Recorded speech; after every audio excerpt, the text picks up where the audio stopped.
When I woke up in that hospital bed, I couldn't move my legs. The room smelled like disinfectant and rain on metal.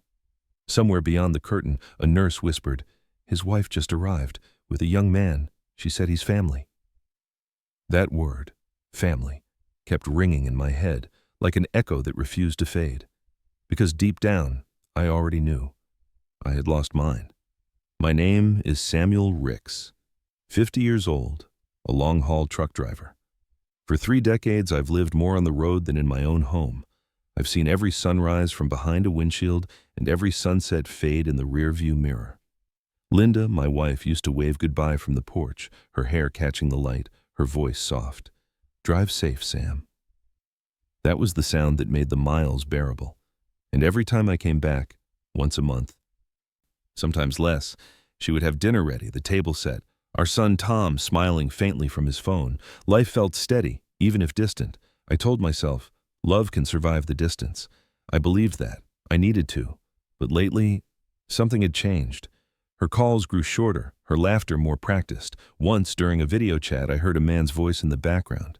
Linda smiled and said, "Just the neighbor fixing the sink." I wanted to believe her, so I did, because believing was easier than wondering. Tom texted me one night, "Dad, Mom's been different. You should come home." I laughed it off. "She's just lonely, son. I'll be back soon." I had no idea how wrong I was. That night, the rain came hard. I'd been on the road for 14 hours, the highway a blur of lights and noise. I remember the song on the radio, an old country tune about a man losing everything but his pride. Funny how the universe warns you, even when you're too tired to listen. The truck ahead of me skidded, tires screaming. I slammed the brakes, metal shrieked, glass shattered, and everything went white. When I opened my eyes again, I couldn't tell if it was morning or night. My legs felt like stone. My throat burned from the oxygen tube. Then I heard that voice, the nurse, soft but clear. "His wife just arrived, with a young man. She said he's family." I tried to turn my head, but the pain pinned me down. Footsteps. Perfume I hadn't smelled in months, then her voice. Gentle, too gentle. "Sam, oh my God, you scared me." I forced a smile. "I'm okay, I think." The young man beside her stayed silent. He placed a hand on her shoulder, casual, familiar. Linda didn't move it away. She just said, "This is Ethan. He's been helping around the house, like family." That word again. It cut through the air sharper than the glass from the crash. I wanted to ask 1,000 questions, but my tongue felt heavy, my chest hollow. I only managed, "Thank you, Piasani, for coming." Linda leaned in, kissed my forehead, mechanical, almost rehearsed. "Rest now, Sam. Don't think about anything." Her eyes didn't meet mine. They flickered toward the door, toward him. When they left, the nurse adjusted my IV and said softly, "You're lucky to be alive, Mr. Ricks." I closed my eyes and nodded. Lucky, that's one word for it. But as the door closed behind them, I realized the real crash hadn't happened on the road. It was happening right there, inside that quiet room where every truth I thought I knew began to crumble. For years I had believed loyalty was simple. You work hard, you provide, and your family stands by you. But lying there, surrounded by machines and silence, I understood something I never wanted to admit. Sometimes distance doesn't protect love, it erases it. And the worst pain isn't in the bones that broke, it's in the trust that won't heal. That was the night I stopped being the man I was, and started becoming the man who would finally find out who my family really was. Life before the accident felt predictable. Not happy, not sad, just steady, like the hum of an engine that never stops.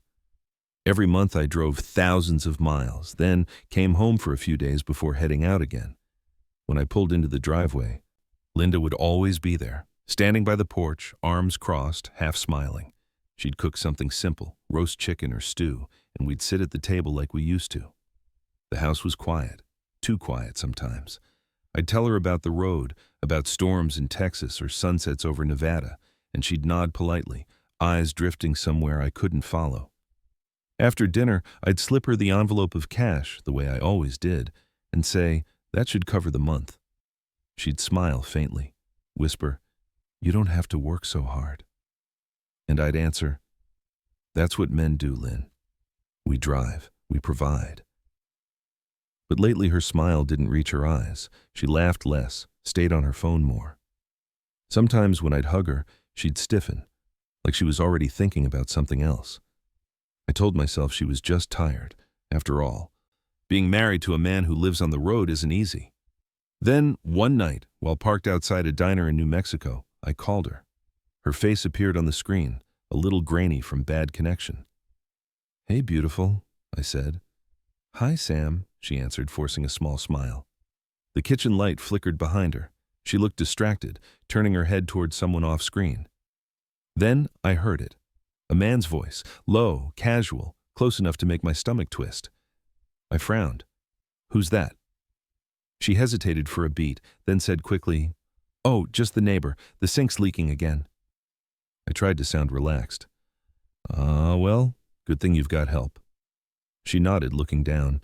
"Yeah, he's just fixing it." I smiled, pretending I believed her. "As long as you're okay, that's all that matters." She said, "Always," and ended the call before I could say another word. I stared at the black screen for a long time. Maybe it was nothing. Maybe I was just tired. But something about her tone, the way she said "always," didn't sound like her. A few days later, my phone buzzed with a message from Tom. "Dad, Mom's been weird lately. You should come home soon." I stared at his words, fingers hovering over the screen. "Don't worry," I typed. "She's just lonely. I'll be home next week." He didn't reply. Just left it at that. I leaned back in my seat, listening to the hum of trucks passing by. Outside, the sky was dark, full of heavy clouds. I thought of Linda, of her half-smile, of the way she used to look at me like I was her whole world. Now, when I pictured her face, there was distance in it, like I was part of a story she'd already finished reading. I told myself not to think too much. The road teaches you to let thoughts drift away, like dust behind the tires. But that night, as the rain began to fall, something inside me whispered, a small, cold voice I couldn't silence. "Something's not right, Sam." And for the first time in years, I found myself dreading the road home. It was supposed to be an ordinary night on the road. Texas highways stretched endlessly under the pale glow of truck lights. The air was dry, the radio low, and my mind half asleep, drifting between the white lines and the thought of home. I remember checking the clock, a little past midnight. The world outside was nothing but darkness and rain-slick asphalt. Then, out of nowhere, headlights appeared. Too close, too fast. A semi on the opposite lane tried to overtake another. Its horn screamed through the night. Instinct took over. I jerked the wheel hard right.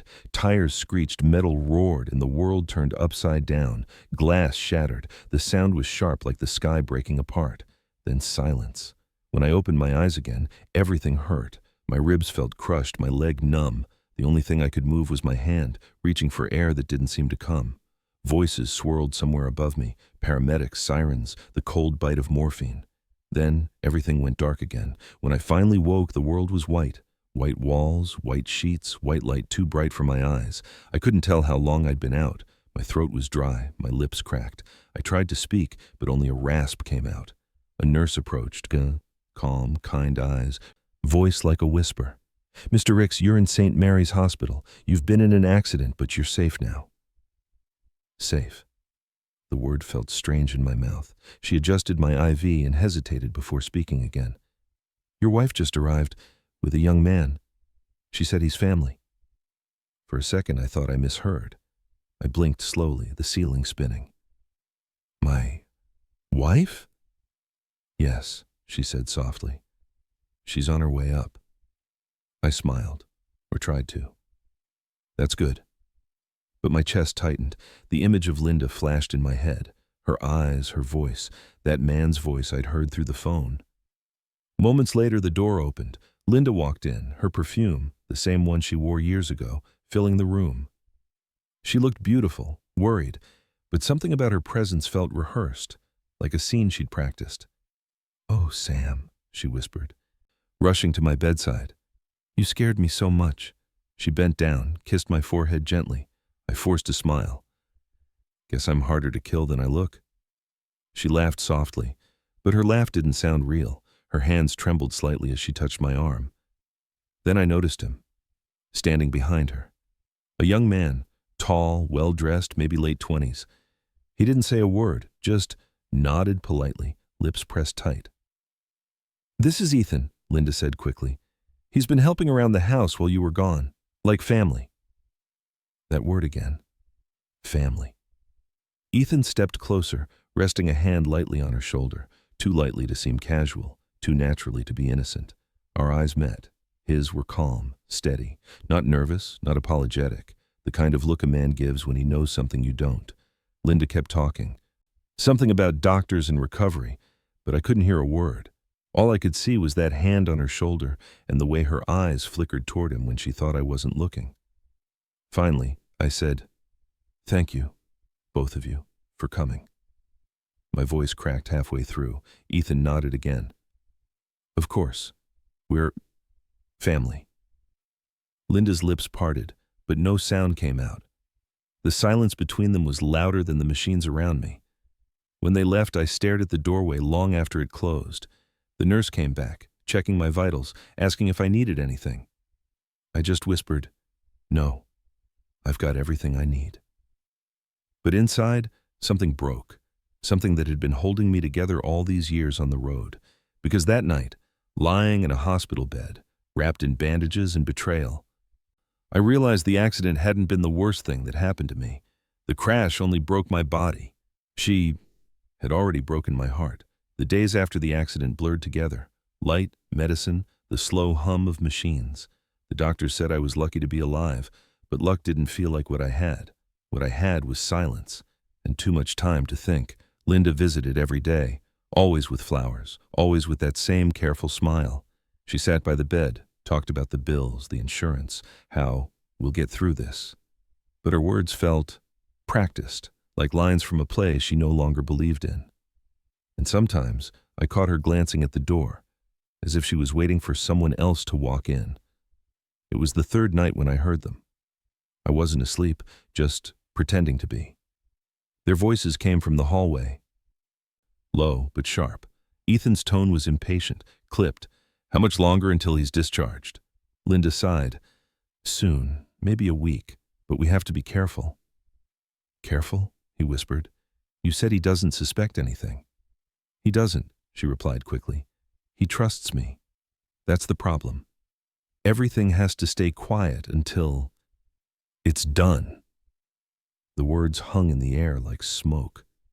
Until what's done? I waited until their footsteps faded, my chest tight with something colder than pain. When morning came, I pressed the call button.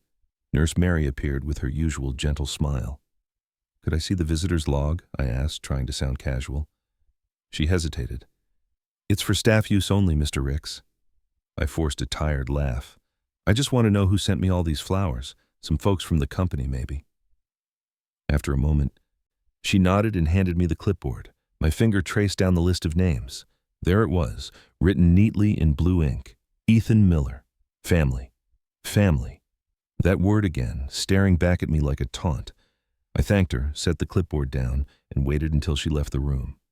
Then I stared at the wall until night came, my mind circling the same question over and over. Was I blind or just foolish? Outside my window, the hospital parking lot glowed under the streetlights. Through the glass, I saw two silhouettes, a woman and a man, standing close beside a black car. She was holding his hand. Not out of comfort, but out of something deeper, something that didn't belong to me anymore. Linda tilted her head against his shoulder, her body relaxing in a way it never did when she sat beside me. Ethan brushed her hair back, and even from a distance I could tell how natural it looked, how practiced. My chest burned, but I couldn't look away. I told myself maybe it was just a friendly gesture, maybe I was imagining it, but my heart knew the truth before my mind could form the words. I turned away from the window, my eyes wet. "She wouldn't do this," I whispered to the dark. "She couldn't." But the silence didn't answer. Only the sound of the machines, slow, steady, indifferent, reminding me that everything I'd built, everything I'd believed in was slipping away while I lay here, broken and still calling it love. When they finally let me leave the hospital, I expected home to feel like home again. It didn't. The house looked the same, clean, quiet, everything in its place, but it felt hollow, like someone had emptied out the air and left only the walls standing. The smell was different too.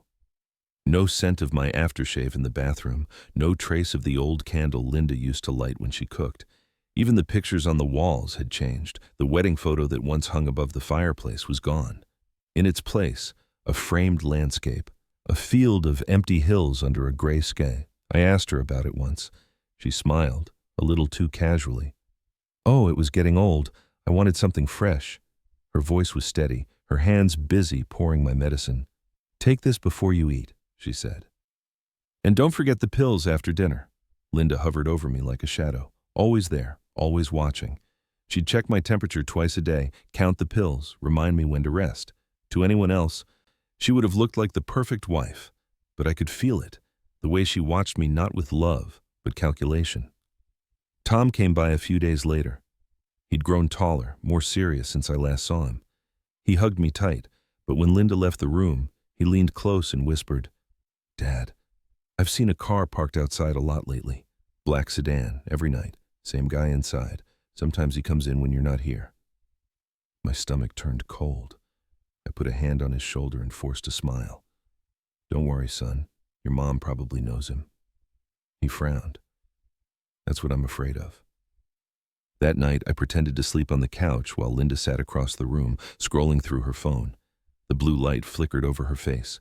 She smiled once, that same soft, secret smile I hadn't seen in years. Then I heard the faint sound of typing, the buzz of a message sent. When she went upstairs, I reached for her phone on the table. The screen was still lit. A single message glowed back at me. He's starting to suspect. We have to end this soon. The room went silent. I could hear my heart pounding, loud enough to drown out the clock. I stared at the message until the screen went dark again, then set the phone back exactly where she left it. I didn't sleep that night. I just lay there, staring at the ceiling, counting the seconds until morning.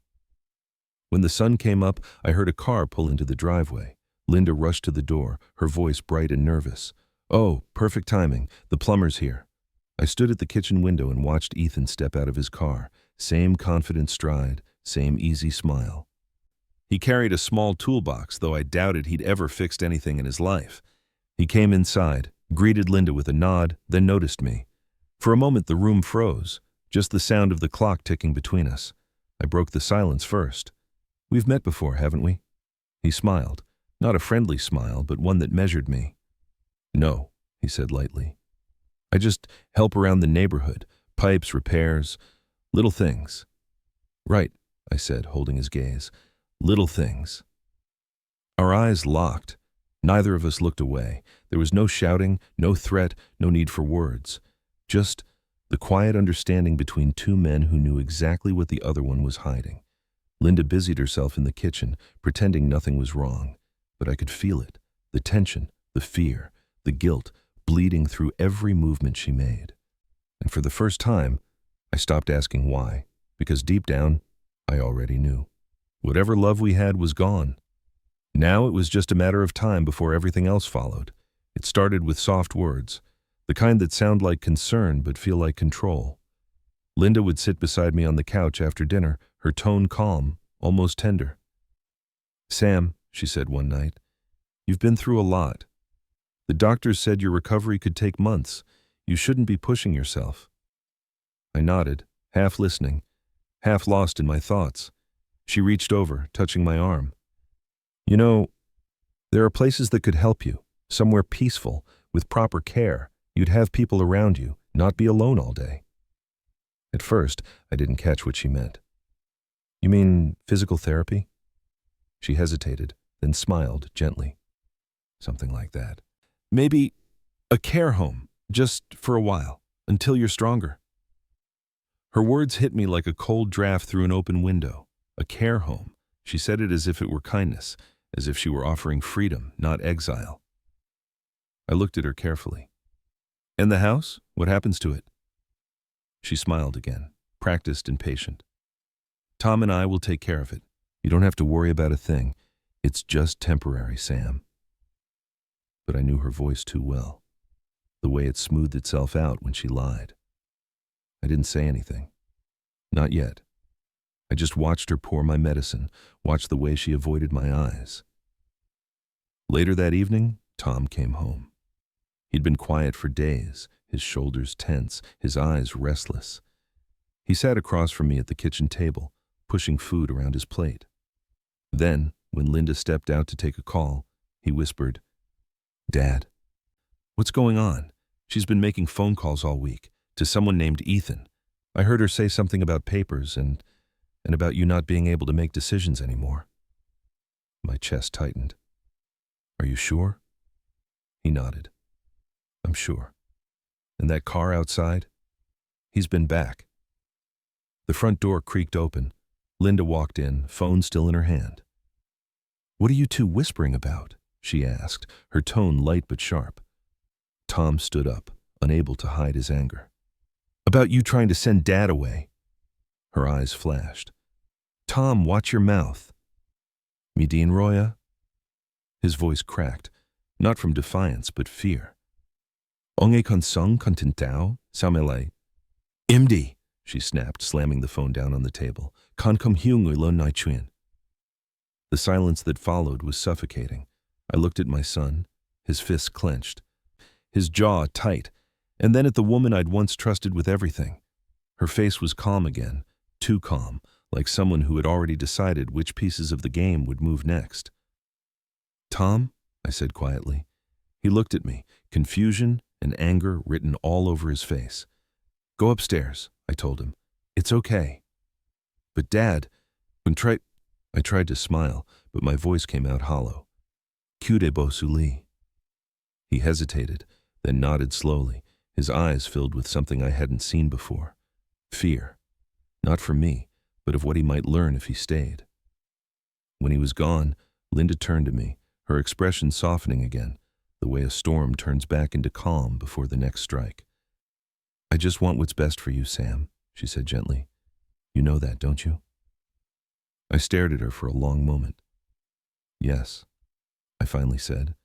But inside, every word she spoke was another nail sealing the box she thought she could put me in. That night, I didn't sleep. I just lay awake, watching the ceiling, thinking about the life I'd built and the woman who was quietly planning to bury me inside it. By the time Linda brought me the paperwork, I already knew what I was going to do. She called it a formality, something the hospital required for long-term care. Her voice was smooth, almost gentle, the same voice she'd used when she told me she loved me 25 years ago. But now it sounded hollow, rehearsed. I nodded, pretending to read the papers, letting her think I was too tired to argue.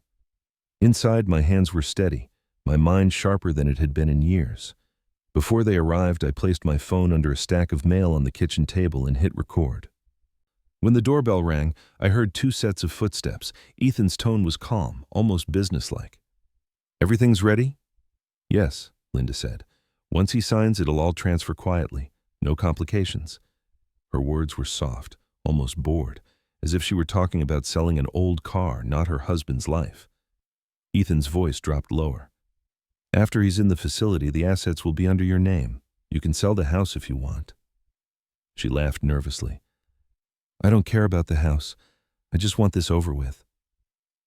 My stomach turned, but I stayed behind the hallway door, listening. When their voices dropped to a whisper, I stepped out. "Over with?" I asked, my tone quiet. "Yeah. You're right. It's about to be." They froze. Linda's eyes went wide, her mouth opening soundlessly. Ethan moved in front of her like a shield, his posture tense. "Sam," Linda said quickly, forcing a smile, "you weren't supposed to—" I raised a hand. "Save it." The silence in the room was thick enough to choke on.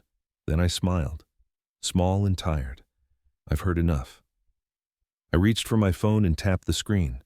Their voices filled the room, her laugh, his promise, every word dripping with betrayal. Linda stepped back, one trembling hand over her mouth. Ethan's jaw clenched. "You recorded us?" Linda's voice cracked. You set us up?" I looked at her calmly. "No, I just wanted to know who I've been living with." She shouted, "You think this changes anything? You can't—" Tom burst into the room then, face pale, eyes full of anger. "Stop!" he shouted, grabbing the papers from the table. He ripped them in half, the sound sharp and final. "This isn't happening." Linda turned toward him, reaching out. "Tom, please." But he stepped back. "Don't touch me." Ethan cursed under his breath, snatched his jacket and walked out, slamming the door hard enough to rattle the windows. The house went quiet again.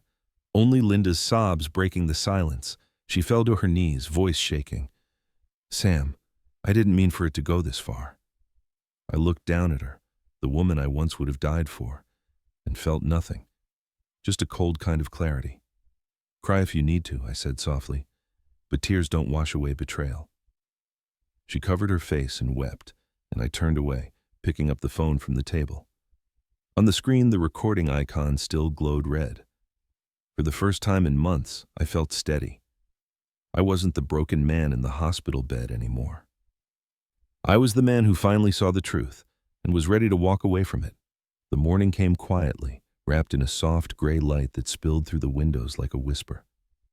I woke before the sun rose, the house silent, almost too still. Every creak in the floorboards felt like a memory, of dinners, of laughter, of a life that no longer belonged to me. Linda was upstairs. I could hear her faint movements, drawers opening, a door closing. I didn't go to her. There was nothing left to say. Some words, once broken, can't be pieced back together. I walked through the living room one last time. The walls were bare where our photos used to hang. The smell of her perfume lingered in the air. Sweet, distant, haunting. On the kitchen table, I placed a small envelope and the house keys. My handwriting trembled. But the message came out clear. "Son, this house is yours now. But remember, a home only means something when there's still trust inside it. Keep that safe, no matter where you go." I stood there, staring at the note for a moment longer, feeling the weight of it, not the paper, but everything it meant. Then I turned, picked up my old leather jacket, and walked out the door. The morning air was cold, biting against my skin. The sky was pale, painted with the first traces of light. My old truck sat at the curb, rusted but loyal, waiting like it always had. When the engine started, the sound filled the empty street. Familiar, grounding, alive. As I shifted into gear, I saw her. Linda stood on the porch, barefoot, her robe loose around her shoulders. She didn't speak, didn't cry. Her eyes met mine, not angry, not pleading, just empty. Like someone who finally realized the cost of what she'd done, but too late to undo it. For a moment, I thought of stopping, of saying something, anything. But there are no goodbyes left when the truth has already been spoken. So I just looked at her one last time through the rearview mirror, then pressed my foot to the gas. The road opened up before me, long, quiet, endless. The kind of road that doesn't promise where it leads, only that it keeps going. The wind came through the window, carrying the smell of rain and the soft hum of freedom. For the first time in a long time, I felt weightless, not happy, not healed, but free. Because love fades and trust breaks. But dignity is the one thing a man should never leave behind. And as the house disappeared in the mirror, I realized I wasn't running anymore. I was finally driving towards something that was mine again. Peace.